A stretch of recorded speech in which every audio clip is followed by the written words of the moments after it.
Good morning, traders. Hope you guys are having a great morning so far. It's going to be an interesting day on the markets once again. We got PPI coming out at 8:30. We got retail sales coming out at 8:30. A lot of economic data coming out.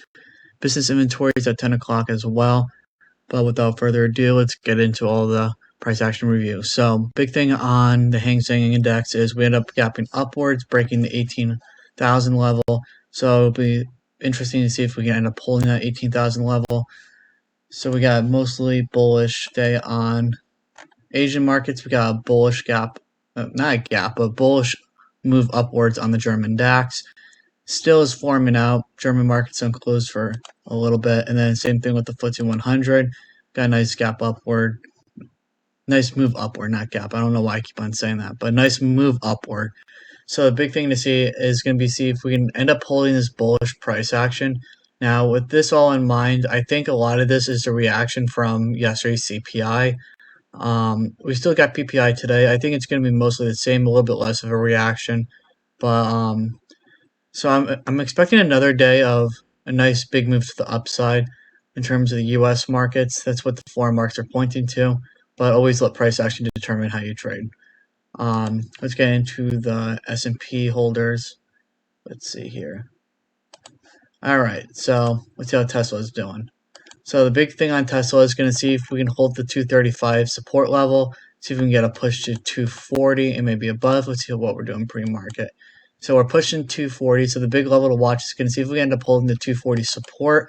If we could hold 240 support, that will push us to the lower channel of the symmetrical triangle. Now, if we hit this lower barrier, the symmetrical triangle, I'm expecting a lot of sellers to be in this area, so just keep that in mind with Tesla. I'd be short-term bearish until we can crack and hold the upper part of this symmetrical triangle pattern. That'll obviously show that bears do not have control over Tesla, so that's why I'm going to be watching for that. Tesla, the big thing to watch, pre-market, let's see where we're at.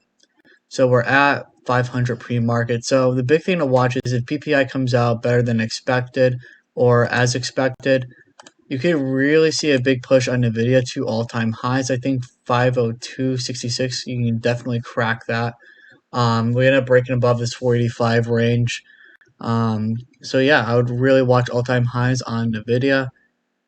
I would just say we do move downward though. If you move downward, I'd watch a retest of 502.66 on NVIDIA. On Microsoft, let's see what we're getting here. So on Microsoft, the big thing is going to see if we can end up pushing the 372, end up pushing even higher up to 373, 374. As I said before, support is now at 366.78 for Microsoft.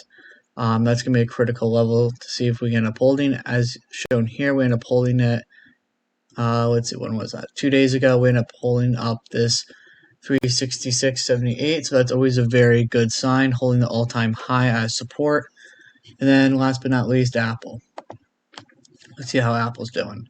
So Apple, we closed yesterday at 186.49 support, got a nice push upwards to 187.44. Pre-market, we are at 188, so let's see where that puts us on the daily. So let's just say hypothetically we open at 188. That puts us right about there. I would watch a move to 190 for today. Now, if we get a move to 190 and we break out above it, that's going to support a nice upward movement, continue the bullish upside. If we come right back down, I'd watch a 186.49 support test. Or if we end up breaking below 186.49, that'll give the bears opportunity to move back down to 182.